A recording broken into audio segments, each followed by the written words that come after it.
Magandang Martes sa inyong lahat ha. Dahil Martes, ngayon po ay Spokes Hour 8:45.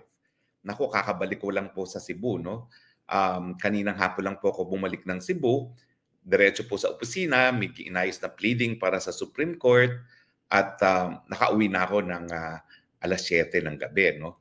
So nakapagpahinga naman po ako ng kaunti bago mag-Spokes Hour, no?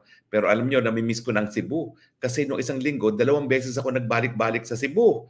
So ngayon, namimiss ko ng lechon. Ano ba yan? Na-addict na ata ako sa lechon. Pero dapat umiwas dahil tayo ay nagpapasexy.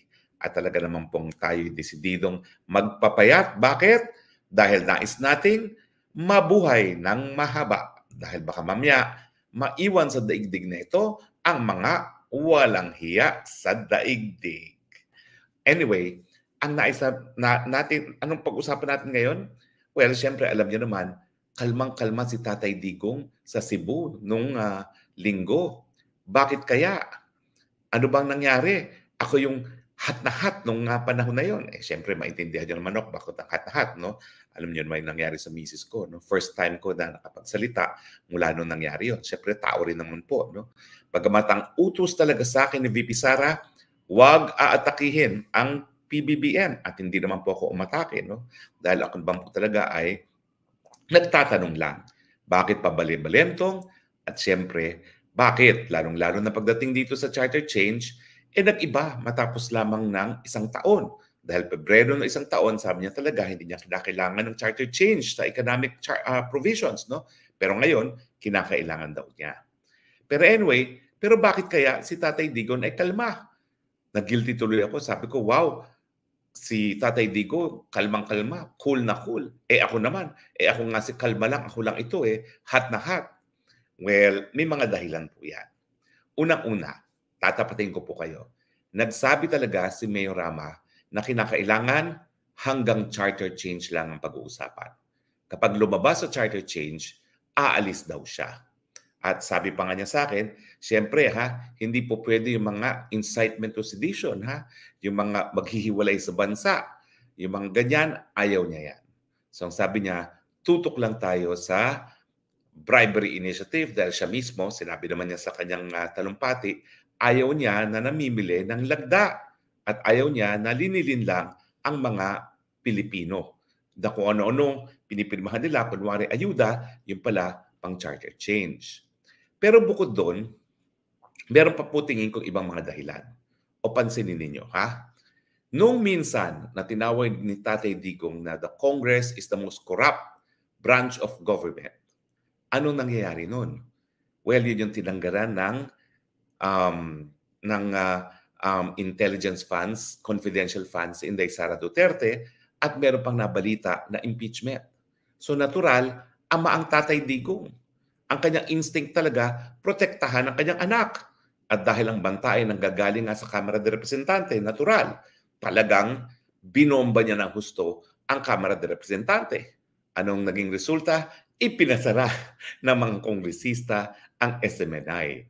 Dahil yan nga po ang ginagamit niyang medium para mag-address sa taong bayan doon sa kanyang gikan sa masa. O, nung bagong yung sa Davao na tinawag niya na drugista si PBBM. Ano naman ang nangyari? Well, siyempre, mainit. Bakit? Dahil nga, bumalentong ang presidente at ang kanyang Secretary of Justice pagdating sa issue ng ICC. Ang tagal-tagal ang sinasabi ni Presidente, hindi siya makikipagtulungan sa ICC. Biglang nagsalita ang Justice Secretary, makikipagtulungan na.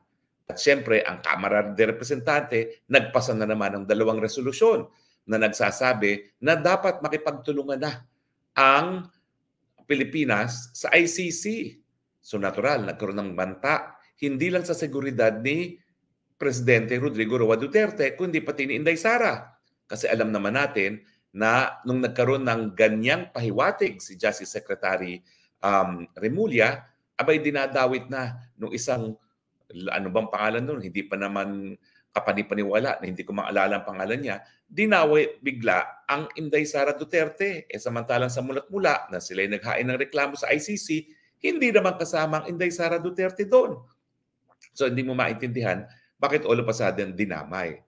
So ang banta, hindi lamang kay PRRD. Sa totoo lang, sabi nga ni PRRD, okay na ako. 80 years old na ako. Good na siya. Hinding-hindi siya magpapahuli ng buhay dyan sa mga taga-ICC dahil hinding-hindi siya haharap o magpapahusga sa mga dayuhang mga mahistrado. Pero alam niyo ba, minsan kasi tinanong siya ni VP Sara, paano naman ako, 45 years old, hindi pa ako 80. Kaya napaisip tuloy ang PRRD, no? Oo nga, paano naman yung kanyang unika iha? Abay, hindi naman po pwede na si Unico Iha ay malilitis dyan sa ICC. Kaya naintindihan ninyo, bumomba ng napakalakas na bomba ang PRRD doon naman sa Davao. Pero ngayon, bukod pa doon sa na request ni Mike Rama na siya dabang host ng buong prayer vigil na yan, wala naman pong banta laban sa Vice President natin at wala rin banta laban sa kanya. Ibig sabihin, it is quiet in the Philippine front. Kaya sa tingin ko, kalma rin ang ating PRRD. Alam mo, napakadali namang maintindihan ng PRRD. Unang-una, gaya natin, may pamilya siya. At kapag babantaan mo ang kanyang pamilya, papalag siya. Lalong-lalo na siya ay 80 years old na, wala na siyang pakialam sa sarili niya. Pero kung babantaan ang kanyang mga mahal sa buhay, asahan niyo talaga. Lalaban yan hanggang sa huli, hanggang sa dulo, hanggang sa kamatayan. Meron ba naman kasing ama na hindi gagawin yun para sa kanyang anak? Lalong-lalo na kung unika iha at paborito pang anak. Ako nga minsan hindi ko alam kung anong magiging pakaramdam ko kung ako si Baste o kaya ako si Congressman Pulong Pero siyempre, wala namang insecurity yung dalawa. Una-una, gandang lalaki naman nila. Ganda ng tindig, no? So wala sila insecurity. Pero sa totoo lang, itong PRRD natin, naku, walang sinabi yan. Ang dalawang yan, wala akong pakialam dyan. Si Inday Sara lang. Pero tingin ko naman, walang sama ng loob yung dalawa kasi mahal din nila si Inday Sara. Si Inday Sara kasi po, pangalawa. Una po si Kong Pulong, si Inday Sara, tapos si Mayor Baste. Pero para naging nanay na rin siya. Dahil siya talaga yung, kumbaga, keeping the family together. No? Dahil nga dun sa naging family background nila na nagkahiwalay naman yung kanyang mga magulang. No? So parang nanay na rin siya at parang mother figure na rin si Inday Sara sa kanyang dalawang kapatid. So madaling salita, kalma si PRRD nung linggo dahil panandalian, wala siyang nakikitang banta sa kanyang anak. Everything under control. Now, pero magpapatuloy ba ang mga prayer vigil rallies? Tuloy po yan. Dahil sa tingin ni Presidente, talagang hindi po titigil ang speaker at ang kanyang mga cronies dyan sa mababang kapulungan hanggang hindi nila masigurado na ang kanilang speaker ay magiging pinakamataas na opisyales ng bayan. Pero yan po ay pinag-usapan na natin kagabi. Tignan natin ang mga reactions ng ating mga viewers, ang pinaka-importante sa lahat. Okay, si Vicente Esplana, good PM, Atty. H. Roque, laban lang sa katotohanan sa mga nangyayari sa bansa natin. Dapat sa darating na eleksyon, iboto ang karapat-dapat tulad mo, Atty. H. Roque, lahat palitan ng itong mga kong. Maraming salamat po. Kakataba po ng puso. RRRR, nako si Suke. Kalmado si Tatay Diggs sa panlabas ng pero sa loob at isip niya, madaming chess move yan. I'm sure. Duterte pa rin. Well, nandyan na rin po yan dahil veteranong politiko naman po si Tatay Digong. William Saunders, common sense lang naman to aim for continuity. PBM now realizes there won't be if VP Sara succeeds, mostly sa foreign policy. Okay, Jenny Ann, baka po pwede nyo i-translate ang speech ni PRRD. Di ako natulog all night. Inaantay ko ang speech niya dito sa Vancouver, kaya lang hindi maintindihan. Sige po, kukuha ko ng transcription at ipopost po natin yan sa ating vlog. Okay? Gagawin ko po yun para maintindihan ng lahat. Galia Longa, si Harry Roque, hindi man talaga makamarcos yan pumasok sa unit team ng dahil kay Sara. Totoo po yan. Kasi at a certain point, kinakailangan maniwala ka sa iyong boss. At ang kinikilala kong boss talaga sa politika nung nakalipas na eleksyon ay si Inday Sara Duterte. So I had to give her my trust. At hindi ko siya sisisihin kahit ano mangyari. Basta ako, napatunayan ko, susunod ako sa aking leader. Arcilia Zenea, attorney, malaki po ang tiwala namin kay Tatay Digong at Sara. Wish ko rin maibalik po ang SMNI. Well, nung isang araw po, naghain na ako ng motion. Para nga po, bigyan naman ng pansin ng ating Korte Suprema yung aming prayer for temporary restraining order at saka ng preliminary injunction. Dahil sabi ko, kada oras, kada araw na wala pong prangkisa ang SMNI, nasusupil po ang mga karapatan namin bilang mga anchors at mga pamamahayag na sa malayang pananalita at sa malayang pamamahayag. Lovefinity Channel, attorney, mata lang po sa bagyo ang Cebu Rally. Maghintay sila sa signal number 4 gaganapin sa Luzon. Well, excited po ako kasi exciting yung pinaplanong susunod na prayer video rally. Magugulat kayo kung saan gagawin yan. At siyempre po, bonggang-bongga, pinakamalaking rally ang pinaplano para sa Luzon. Cocaine Bangkal, bakit po walang press con ngayon sa Malacanang? Dati araw-araw po kayo sa Malacanang. Ewan ko lang po sa kanila. Ibang presidente, ibang patakaran.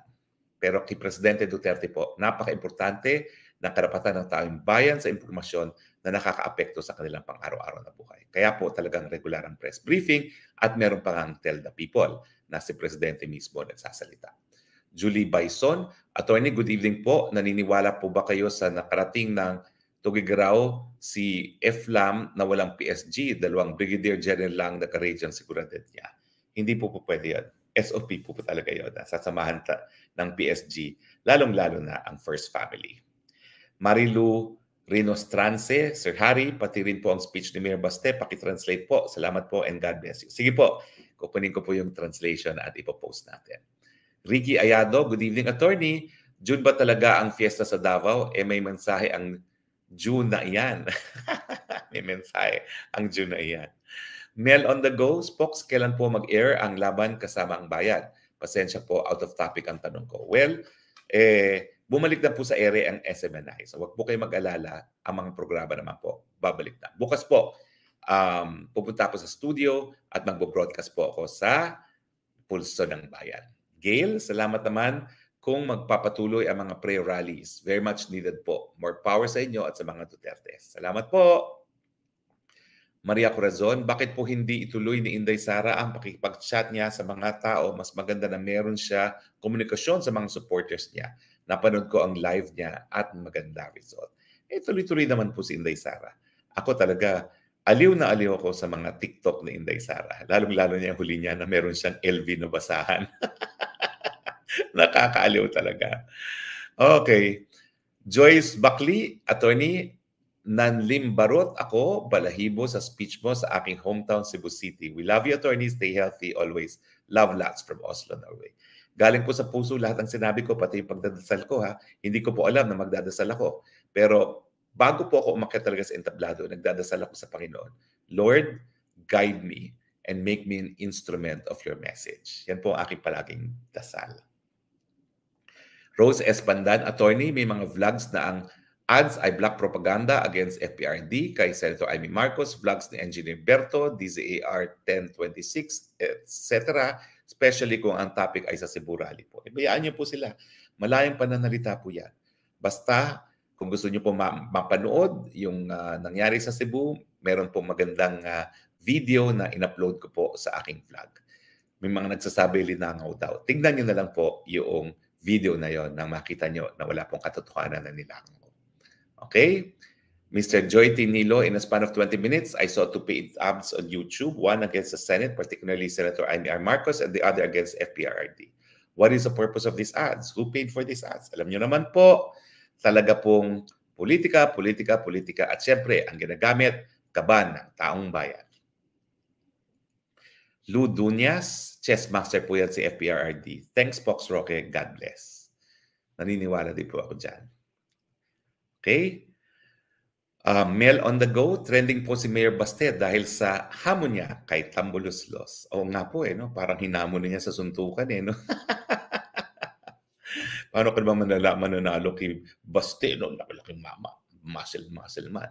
Mercedita Milana, good evening dyan sa Atin sa Pinas, Atty. Harry Roque, I'm so happy na nandyan ko palagi para sa Pinas and me and my family, one of your supporters. Watching here in Florida, USA, God bless po. Maraming salamat, Mercedita.